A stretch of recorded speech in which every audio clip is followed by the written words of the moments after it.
Coming up on We Talk News this week, New York Governor Kathy Hochul is fed up with her state's cannabis screw-ups, and now what? Plus, D.C. Congress representatives in New York urge the DEA to stop looking at rescheduling and DEschedule the plant medicine. Plus, the state of Connecticut is selling THC-infused seltzers in liquor stores legally, or at least through a legal loophole. And the National Football League frees up $1 million for a grant for the universities of San Diego and Regina to study the effectiveness of THC and CBD treatment for pain. Plus, if you think having all the money in the world, or at least more than anyone else, guarantees happiness, ask Elon Musk how that's working out. He has to get tested regularly for weed because his SpaceX business has federal contracts, only in America. All that and coast-to-coast cannabis news with Alaina Pinto. Next! We are Pro-Cannabis Media.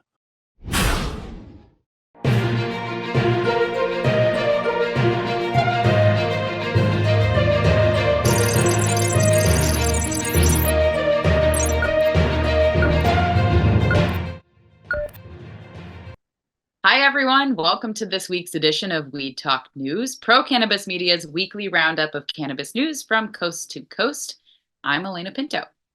Not sure if you heard, but there's a big football game in Las Vegas next week. Our Missouri correspondent, Brandon Jones, certainly knows his Kansas City Chiefs, the defending Super Bowl champs. They'll be there facing the San Francisco 49ers. What you may not know is that the National Football League is offering a $1 million grant to the University of San Diego and Regina in Canada to study the effectiveness of cannabis on pain management as an alternative to opioids. The study will also include some research on the plant medicine's impact and effectiveness of cannabis with THC and CBD on pain management as an alternative to opioids. They will also look at the plant medicine's use for treating concussions to, quote, assess the neuroprotective properties of cannabinoids. Dr. Alan Sills is the league's top medical officer, and his quote provides some hope for the league's issue with opioids. He says, we are grateful that we have the opportunity to fund these scientifically sound studies on the use of cannabinoids that may lead to the discovery of data-based evidence that could impact the pain management of our players. That's again, Dr. Alan Sills, the chief medical officer of the NFL. And maybe now that the NFL admits their policy of using opioids to control pain isn't working, and this plant medicine, which is still illegal at the federal level, they can provide an alternative treatment. You have to wonder if the DEA has any football fans on their staff. Well, the NFL isn't the only group putting pressure on the DEA. New York State's congressional lawmakers held a news conference asking that federal agency to deschedule and not reschedule cannabis. Senator Kirsten Gillibrand joined House of Representatives Jerry Nadler at a news conference this week, asking that federal agency to work swiftly on moving this reclassification purpose forward. Nadler said, quote, the war on drugs failed. Criminalizing marijuana in the 1970s was used to attack the anti-war left and Black people, unquote.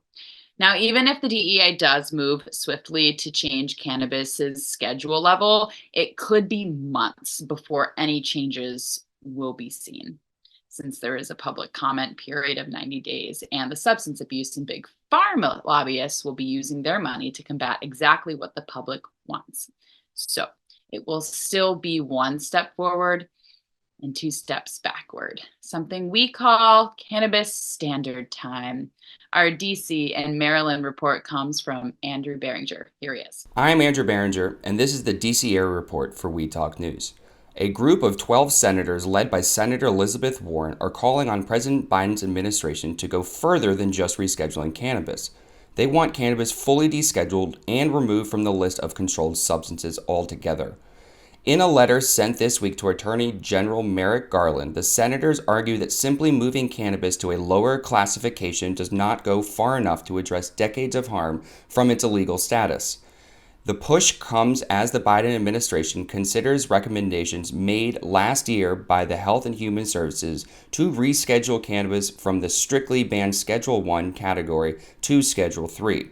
The Drug Enforcement Agency is currently undertaking a formal review. But Senator Warren and colleagues say evidence now overwhelmingly shows cannabis has medical value and lower risk of harm than some legal substances. Public opinion and state laws also continue shifting toward legalization. Their letter points out nearly half of states have now approved adult use cannabis. The senators question if the DEA review is taking into account these perspectives and the harms of keeping criminal penalties in place. With no response yet from the Attorney General's office, the push for full descheduling seems to be growing.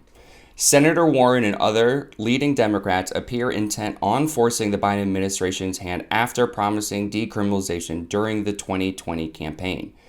I'm Andrew Barringer reporting for We Talk News. If you live in one of the 24 legal adult use states in the U.S. or one of the 38 states who have medical programs, you will not believe what the Attorney General in Texas is doing in his state. Ken Paxton filed lawsuits against 5 cities in his state who have decriminalized the plant: Austin, San Marcos, Killeen, Elgin, and Denton all passed decriminalization laws by voting in past and special elections.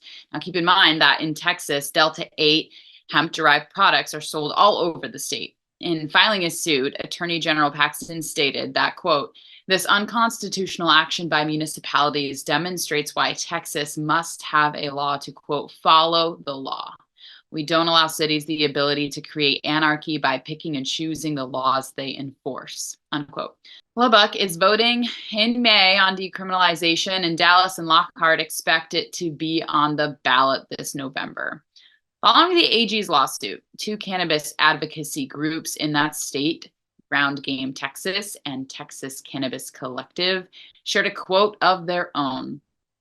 This from the executive director of Ground Game Texas, posted, quote, "Ken Paxton's lawsuits represent an anti-democratic assault on the constitutional authority of Texas home rule cities to set local law enforcement priorities.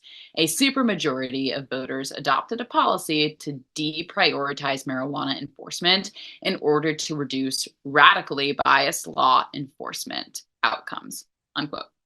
No such issues in the country's first state to decriminalize cannabis, Washington, where Matthew Friedlander reports there, and it's still plenty of work to be done. I'm Matthew Friedlander, coming to you from the owner's office here at Skagit Organics with the Washington State Cannabis Report for We Talk News.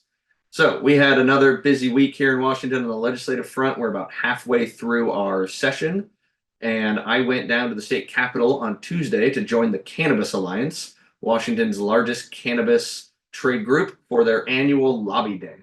It was a great day of cannabis activism. The group organized about 50 meetings with legislators from all across the state. It's just such an interesting process to be involved in.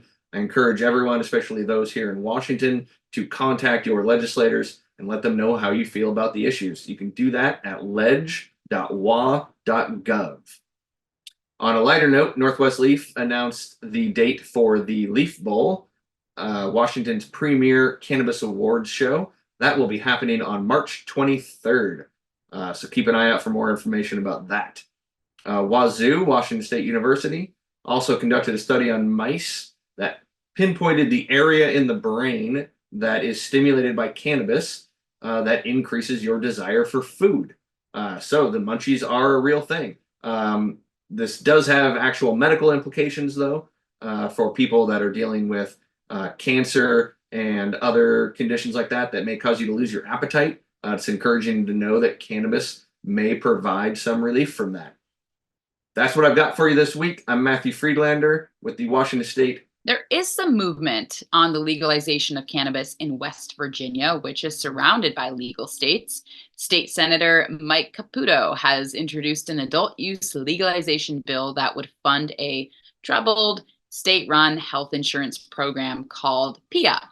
Of course, this bill is already facing criticism in that same Senate chamber. So if the bill fails to move forward, there will be a ballot initiative in the fall. In New York State, their governor, Kathy Hochul, is fed up with her state's rollout of their adult use market. Her frustration is echoed by many members of the New York State industry. Now they are setting themselves up for another lawsuit from social equity applicants. One is already licensed, but their location is within 1,000 feet from a multi state operator's store. With more from the Empire State, here's Christopher Smith. Christopher Smith reporting from the fabulous Jenny's Processing and Manufacturing Facility in beautiful Hudson Valley. Valentine's Day is coming, can you tell? Now, I mentioned last week that Governor Kathy Hochul came down and put a big boot up the backside of the Office of Cannabis Management in early January. More information on the reason for the governor's big, bold move has been made available. The OCM had promised to release 200 more licenses at the meeting, but only had 3 ready. That's right. You heard it right. 3 licenses for a state that is awash in illegal cannabis, adrift with about 40 legal stores against 8,000 illegal ones for the state of 20 million people, 1 million commuters, and 65 million tourists every year who are starving for legal product and coming up way shorter than any other state in the union when it comes to tax collection. Now, anyone with a bit of organizational savvy knew that this sort of thing was going to happen to OCM pretty soon. That's because they took in thousands of applications in December. And some say that that's the only way that OCM is making any money these days. And the organization is probably swamped trying to get through those while also trying to approve hundreds of licenses from last year's applications class at the very same time. No wonder. Most of those were held up by 2 massive lawsuits that virtually shut down the New York market for most of the year. And speaking of lawsuits, we got some doozies coming down the pike here in New York. Valencia AG LLC has sued New York because they applied for a license and secured the real estate to operate it, spend a little money. Then they learned that the applications would be weighted along social equity lines, including possession of the Y chromosome, which he does not possess. And that was the last straw for this white guy who sued that he wasn't black, brown, or female, and so he got a bad deal. Now, usually I cringe when I read that a white guy's doing this, but he may have momentum on his side. You remember that last year, the conservative Supreme Court dealt a death blow to racial advantage in college admissions. And Valencia's complaint alleges that the preference or priority given to women and minorities over white men violates the Equal Protection Clause of the U.S. Constitution. Now, how funny is that he's going for federal protection for a drug that's federally illegal? I'd be interested to see how that one comes down. That's a little bit strange, but let's see, he's also suing because the applications fees that were paid by white men are higher than women and minorities, and I think he may have a little bit of a case there, so we'll see how that plays. Candice Lopizzo won a license, but was then denied her location because it was located less than 1,000 feet from an existing medical dispensary. Obviously, a different kind of beast. First of all, the medical dispensary was not approved for adult use when Lopizzo chose her space and was approved for her license. And second, the medical dispensary is only 1,000 feet away as the crow flies. If a person had to walk from one to the other, it's way more than 1,000 steps. I like her odds, except that she's asking the judge for, you guessed it, an injunction to stop the entire industry while her case plays out. And I'm not sure I'm that down with that sort of selfishness. Finally, a group of 7 women are asking for an injunction because they applied for licenses and then later learned that the OCM had assigned them into a random pool of applicants rather than a merit-based system. And social equity applicants would get 3 spots in the queue, while regular women would only get 1. OCM has created special categories in New York throughout this program and rollout ever since the beginning, and they get slapped every time. You'd think they would learn by now. But as for me, there may be some more lawsuits. I'm not even sure, but I'm exhausted by what I've read so far. I'm Christopher Smith, reporting from Jenny's Hudson Valley facility for Weed Talk News. I'm Karen Black from Greenfinger Consulting with the Arizona Cannabis Report. for Weed Talk News. Florida-based Trulieve is in Arizona headlines once again, actually twice. First, because workers at its Magnolia Cultivation Center in Phoenix voted 37-4 to unionize. This marks the first attempted organization by cannabis agricultural workers in Arizona history. If approved by the state's Agricultural Employment Relations Board, Trulieve's Magnolia team will join the United Food and Commercial Workers Union Local 99. Trulieve is also in the news because its Central Phoenix facility still stinks. City officials gave the MSO 6 months to eradicate the persistent foul smell, as we reported last July. Now Trulieve has 4 more months to eliminate the odor, much to the dismay of neighboring businesses. If you've ever wondered what causes marijuana's skunky smell, researchers have finally figured it out. The culprit? Thiols, which are volatile sulfur compounds that contain the 321 MBT molecule. Concentration of thiols vary by strain and increase significantly during cannabis's final flowering stage. And the bills keep piling up. Last week, 4 more marijuana measures were introduced into the Arizona legislature for a total of 10 so far this session. 2 mirrored bills request changes relating to industrial hemp and hemp-derived products. A third would substantially change laws around cannabis and drug-free school zones and increase penalties for violations. This effort has sparked a lot of controversy because residents living in designated school zones could be punished for what should be legal adult use. The 4th bill aims to address issues around Arizona's beleaguered social equity program and covers topics such as license transfers, minimum fair market value, and predatory agreements. We'll keep following all 10 of the bills. That's this week's Arizona Cannabis Report. I'm Karen Black from Greenfinger Consulting reporting for Weed Talk News. In Connecticut, there seems to be a legal loophole in their new adult use law that is allowing THC-infused beverages on the shelves of unlicensed liquor stores. You will find 7.5 to 12-ounce beverages with THC in them at a variety of liquor stores and markets. The loophole here is that the law says if there is under 1% THC in the beverage and the label says 5 servings rather than 1, they can sell it legally. File that under oops. Well, what's going on in Ohio, the 24th adult use state in the union? And Harry Bernstein is right in the middle of it all. This is Harry Bernstein with Verdict Compliance and the Ohio Cannabis Report for Weed Talk News. After a landmark vote, state officials are moving to lay down the framework for adult use marijuana, balancing voter expectations with legislative concerns. This week, the Ohio Division of Cannabis Control has unveiled its first batch of proposed rules, focusing on retailer licensing and updates for the medical cannabis program. These rules are part of a broader push to move towards adult use sales as the state takes on its responsibility to implement the will of the voters. Specific proposals include eliminating fees for medical cannabis patients and caregivers, reducing processor fees, and paving the way for adult use cannabis sales with the release of adult use license application information. They're seeking public input until February 9th with a goal to issue licenses by September of this year. Governor Mike DeWine has advocated for changes that would accelerate this timeline. He's proposed that existing medical cannabis dispensaries be allowed to start serving adult consumers much sooner than originally planned. Additionally, the Senate has already passed a bill to address these issues, and the House is considering its options. These moves are part of a broad discussion on how to best transition into a fully regulated adult use market while ensuring medical cannabis patients continue to receive the care that they need. In related news, Governor DeWine continues to push for regulating and even eliminating the sales of certain hemp-derived products.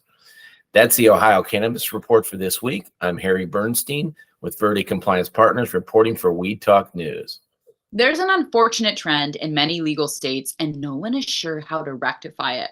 It has to do with brands, vendors, distributors, and farmers taking forever to pay their bills, if they pay them at all. In California, Lavana Vassal tells us about a group that really gives the industry a bad rap. I'm Lavana Vassal from the Bay Sesh reporting for PCM with this week's California Report for Weed Talk News. Do you recall the story I wrote about Flow Cannabis, the failed distributor brand who used a bunch of local craft cannabis legacy brands to create a craft cannabis brand image, then made huge promises to all those farms, spent a ton of money on personal luxuries, went under and didn't pay most of those farmers, leaving them in the dust to take the losses? Yeah. Well, this has unfortunately been a story consistent with other distributors in California. And a new video has surfaced in the past week that has everyone talking about it again. This video posted via Big Red's Farm shows a meeting where the off-the-charts dispensary CEO is talking about how much money he saved by not paying the mom and pop brands. And he emphasized he did not have to pay them for over 5 years, claiming he saved hundreds and hundreds of thousands of dollars because they never collected, went out of business, and weren't allowed to. The video is a harsh evidence of what many from the industry have been calling out as systemic failures of the state's cannabis program to incubate the sustainability of the local traditional economy in the process of converting it from medical to recreational. Of course, bringing the industry in California to full recreation creates a much more competitive marketplace. However, for example, in any industry, vendors need to be able to collect payments legally. That's all I have time for today. I'm Lavana Vasa from the Bay Sesh reporting for PCM with this week's California report for Weed Talk News. We head north of the border now to Canada, where Debbie Facey tells us about the declining cost per gram in that federally legal country. This is your Canadian correspondent, Debbie Facey, with this week's Strain of the Week. So what we have in Canada are a few stories, especially when it comes to stats. The Daylight survey system have found that legal cannabis, and the illicit market are actually almost at par when it comes to pricing per gram. Before, we were kind of at that $8 versus the $6. Now we're standing at a $7.96 versus the illicit market, which is $6.24. We're gaining, or I guess the legal industry is gaining, which is a plus. Next we have is Israel launching an investigation over 10 of our LPs out here in Canada. Those LPs are responsible for the dumping of product that has initially led to Israel facing loss due to the amount that we have dumped. So Israel has launched the investigation and has given each one of these LPs 30 days to be able to provide the evidence in order to, I guess, get them out of trouble. The last but not least, what we have is a huge decline in the amount of stores and the amount of products that are now on the shelves. Many of these products, many of these LPs have closed, and they have also sold off their products and they have sold off their names to other lucrative, or I say other prominent businesses or other prominent labels, This has now led the Canadian market a little bit confused when it comes to some of their favorite brands that were there versus the favorite brands that are no longer there, to their local shops that were there, to their local shops that no longer exist. This is something that we knew was going to happen, but we didn't know it was going to happen so fast. Thanks. This is your Canadian correspondent, Debbie Facey, with the Canadian strain of this week. Peace. We Talk News is sponsored by the Union Square Travel Agency, a new travel agency in New York City. This Union Square Travel Agency specializes in journeys of a different kind. They sell cannabis. Visit them at 13th and Broadway in New York City or log on to unionsquaretravelagency.com. Cannabis can impair concentration and coordination. Do not operate a vehicle or machinery under the influence of cannabis. Concerned about your cannabis use? Text HOPENY or call 1-877-8-HOPE-NY or visit oasas.ny.gov/Hopeline. I'm Marianne from Alibi with this week's Oregon Cannabis Report for Weed Talk News. Last year saw an upheaval in the Oregon Liquor and Cannabis Control Board, the OLCC. New leadership is now in place and is working to improve the relationship with licensees and the industry. Director Prinz and his leadership team met with the cannabis industry leaders this week to forge a new path in collaboration, open communication, and positive direction. The meeting focused on national issues and also local issues. The legislative session this year is a short session, so there is a short window of time for any new legislation to get passed. There is a cannabis omnibus bill, which includes items such as a population-based licensing system. As reported a number of times, Oregon has an oversaturation of licenses and product. A temporary moratorium of new licenses was issued a couple of years ago and is now expiring. The current legislation would make it a permanent system based on population. So new licenses would only be available when Oregon's population increases past the threshold levels. And finally, as reported by Benzinga, Jefferson Packing House, an Oregon-based cannabis distribution company, has sadly retracted its federal lawsuit challenging the state's ban on the interstate trade of marijuana. The company's argument centered around the Dormant Commerce Clause of the U.S. Constitution, suggesting that state law unfairly discriminates against interstate commerce. With legal proceedings poised to advance, the case took a surprising turn when Jefferson Packing House's attorney, Andrew DeWeese, withdrew the lawsuit just before the scheduling hearing. This decision followed a relevant ruling in Washington state, where a judge determined that the Dormant Commerce Clause did not apply to cannabis given its federal legal status. That's the Oregon Cannabis Report for this week. I'm Marianne with Alibi for Weed Talk News. There's another media news service in the cannabis industry that follows the publicly traded stock world. It's called the Dales Report, and they did a survey about who is supporting cannabis legalization in the US.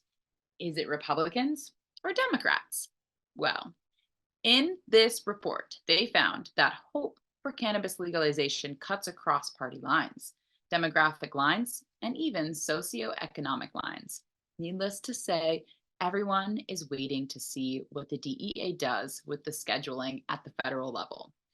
All agree it will be a big day on the market if and when that happens in 2024.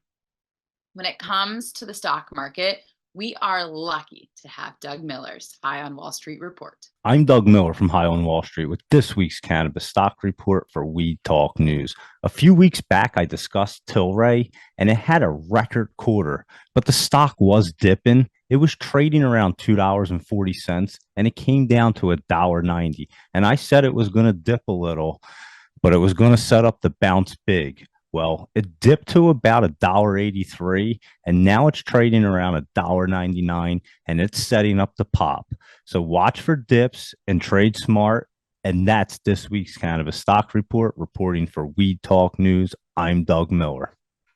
I bet if you had to guess what's the #1 trending search regarding the Super Bowl coming up next week in Las Vegas, you would guess Patrick Mahomes. No? Brock Purdy? Maybe the coaches, Andy Reid or Kyle Shanahan? Nope. But you already guessed. It's Taylor Swift and Travis Kelce's romance, didn't you? I did. Of course you did, right? Well, we know that the #1 Chiefs fan in Missouri is our own Brandon Jones, and he has this week's report from the Show Me State, the home of the defending NFL Super Bowl champs. Hey everybody, it's Brandon Jones with B Green Distribution with Missouri Cannabis Report for Weed Talk News. And that's right, it's Red Friday. Let's go Chiefs! Yes, Mahomes, my man, Kelsey, the man. Yes, they call him Mr. Swifty now, because that's right. It's all over the town. You can't get away from the Chiefs. Whether you like Taylor Swift or you like football, it's in your face. And we're very excited here in Kansas City. We are a prideful town. We are not just bandwagon fans here. You can see, you go to the grocery store right now on Red Friday, the week before the Super Bowl, and there's red everywhere. The big thing now is, where are we going to consume our cannabis where we watch the Super Bowl? So there's a couple consumption lounges that have already started to have some inklings that they might be able to have an event. There's a couple private owned properties that might be throwing huge parties, because we can do that here as long as it's a privately owned property. You can host your own event and you can smoke cannabis. So there's going to be lots of projection screens and yards and barns all over here in Missouri. Yes, we're going to have a great time. We're going to watch the Super Bowl and we're going to smoke cannabis. So if you can get to Kansas City, if you can't make it to Vegas, this is going to be a great time here supporting our Chiefs, watching them kick some butt next Sunday. Let's go. So I'm Brandon Jones with B Green Distribution for the Missouri Cannabis Report. We talk news. Let's go Chiefs. We all know the term dumpster diving, right? Well, in Michigan, people are inspecting the dumpsters outside dispensaries with the hope that there might be some leftovers in there. And now police are warning to stop it. Here's our Michigan correspondent, Amy Carter.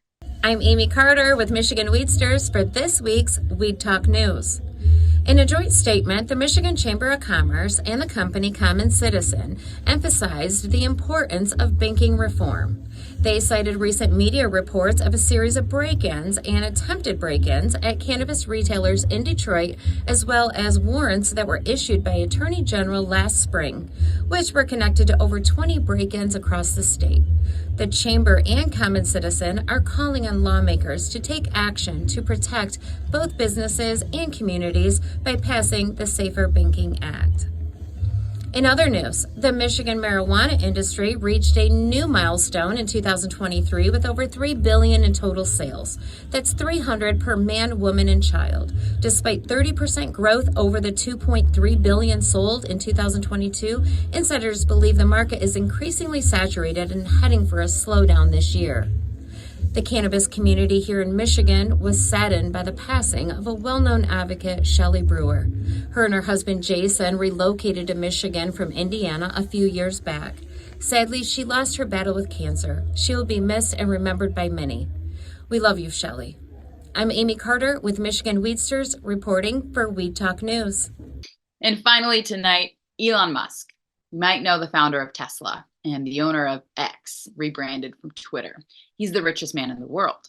And that brings a lot of attention to him. And sure enough, Musk, who decided to smoke a joint on the Joe Rogan show a few years ago, is a user and supporter for the cause. Well, now Musk is getting regularly drug tested by the feds because his SpaceX company has federal contracts. And we all know cannabis is still a federally illegal substance. So no matter how much money you might have, it doesn't buy you happiness. And in Elon Musk's case, it doesn't buy you weed without a drug test.